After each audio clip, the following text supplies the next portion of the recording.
Hello बच्चों, कैसे हैं आप लोग। मैं हूं नीरज और आप देख रहे हैं स्टडी विथ नीरज। बच्चों, अगर आप स्क्रीन पर देख पा रहे हो तो हमारे पास एक ओम्स लॉ का एपरेटस यहाँ पर आपको दिखाई दे रहा है।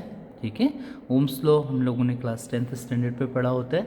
ओम्स लॉ क्या कहता है? If physical conditions are remain unchanged, potential difference is directly proportional to I. V is directly proportional to I। If physical conditions are remain unchanged, then potential difference is directly proportional to current flowing through the conductor। Okay, तो V is proportional to I होता है। यहाँ पर अगर आप proportionality sign को हटा देंगे तो that is the I into R हो जाएगा। That R is called resistance. ठीक है, इस R को हम बोलते हैं resistance. And what is the resistance?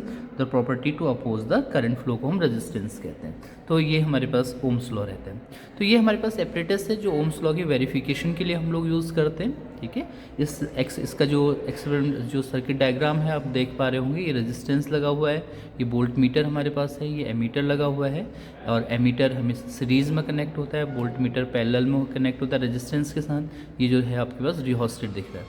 देखिए, ये वोल्ट मीटर है, ये मिली एमीटर है।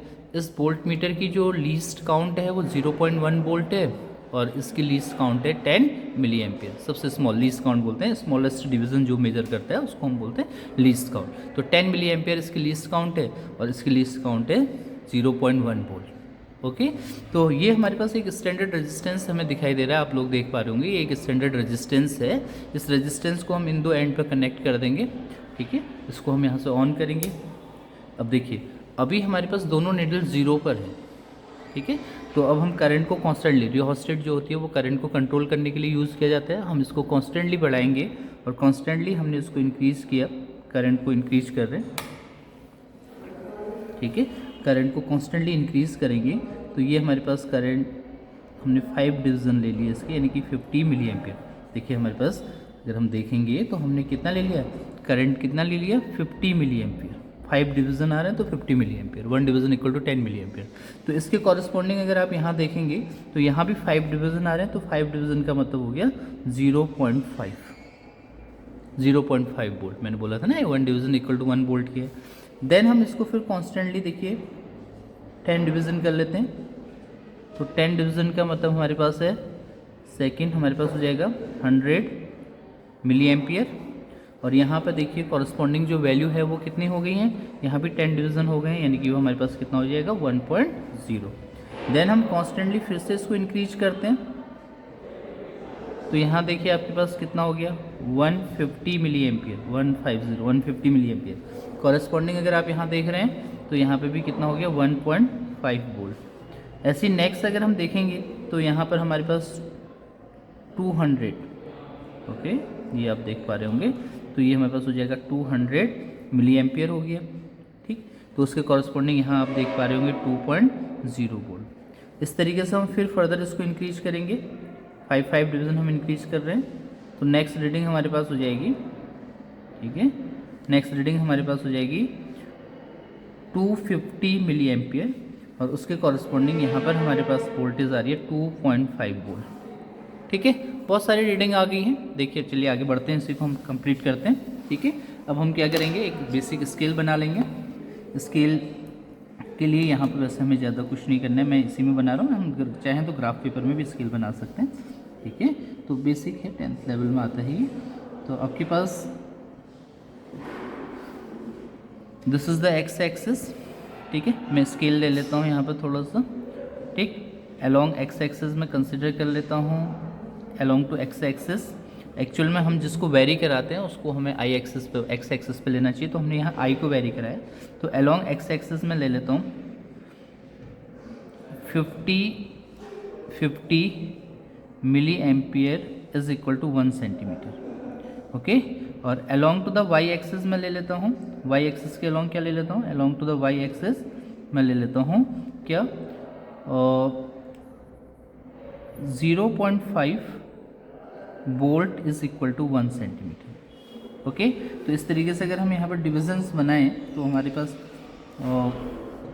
ग्राफ बनाने के लिए हमारे पास क्या हो जाएगा, ठीक, सिंपल सा मैं इसी में मार्क कर दूँगा। हम चाहें तो सेपरेटली हम ग्राफ पेपर भी यूज़ कर सकते हैं। ठीक है, तो ये हमारे पास हो जाएगा एक्स एक्सिस पर और ये हमारे पास हो जाएगा वाई एक्सिस।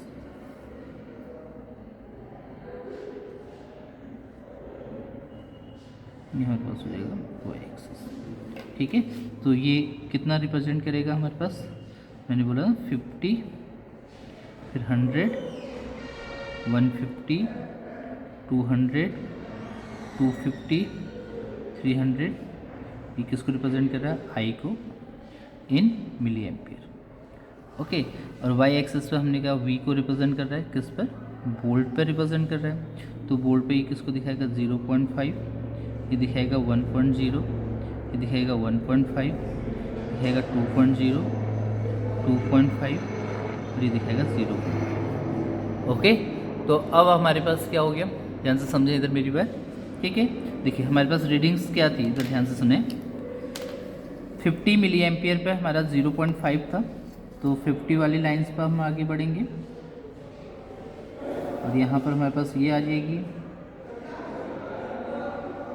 ऐसे ही हम यहाँ पर नेक्स्ट 100 है। ठीक है, इस तरीके से 100 है, ये हो जाएगा। ऐसे 150 है। ठीक है, यहाँ हमारे पास 150 आ जाएगा। ठीक है, इस तरीके से हमारे पास नेक्स्ट 200 है, 200 हमारे पास है। तो यहाँ पर इसके साथ में, ठीक है, ये आ जाएगा। तो आप देखिए इन पॉइंट्स को मीट कराइए, इन पॉइंट्स को मीट कराइए। तो अगर हम इनको मीट कराएं तो हमारे पास इस तरीके से हमारा ग्राफ आ जाएगा, देखिए। ठीक है, ये वी और आई के बिटवीन ग्राफ हो गया। इस तरीके से हमारे पास वी एंड आई के बिटवीन ग्राफ हमारा इस तरीके से ग्राफ बन जाएगा। ठीक है, अब देखिए resistance R is equal to हमारे पास क्या होता है, वी अपॉन आई। तो हम change in potential with change in current का रेशियो निकाल लेते हैं। चेंज इन पोटेंशियल कोई भी दो डिफरेंस ले लीजिए, तो क्या हो जाएगा 2.0 माइनस 1.5 अपॉन उसके कॉरस्पॉन्डिंग करंट में चेंज कितना आ रहा है 200 माइनस 150 मिली एम्पियर। ठीक है, यहाँ से क्या हो जाएगा R is equal to 0.5 upon 50 milli ampere, 50 into 10 to the power minus 3 हमारे पास हो गया। ठीक है, तो इस वैल्यू को अगर हम देखेंगे तो ये हमारे पास कितना हो जाएगा 0.5 into 10 to the power plus 3 upon 50। ठीक, इसको आप सिंप्लीफाई कर लो तो हमारे पास कितना आ रहा है 10 ओम। तो इस वायर का जो स्टैंडर्ड, जो ये आपके पास रेजिस्टेंस दिख रहा है, जो स्टैंडर्ड रेजिस्टेंस दिख रहा है, इसका जो रेजिस्टेंस है वो कितना आ गया 10 ओम। ठीक है, 10 ओम इसका रेजिस्टेंस आ गया। और इसमें अगर आप देखेंगे तो इसमें भी वैल्यू मार्क है 10 ओम लिखा हुआ है। तो स्टैंडर्ड रेजिस्टेंस 10 ओम था और हमने भी प्रैक्टिकली 10 ओम कैलकुलेट कर लिया। तो ये ओम्स लॉ का एक्सपेरिमेंटल वेरिफिकेशन हुआ।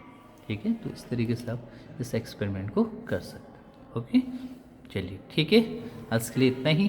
Thank you, bye bye.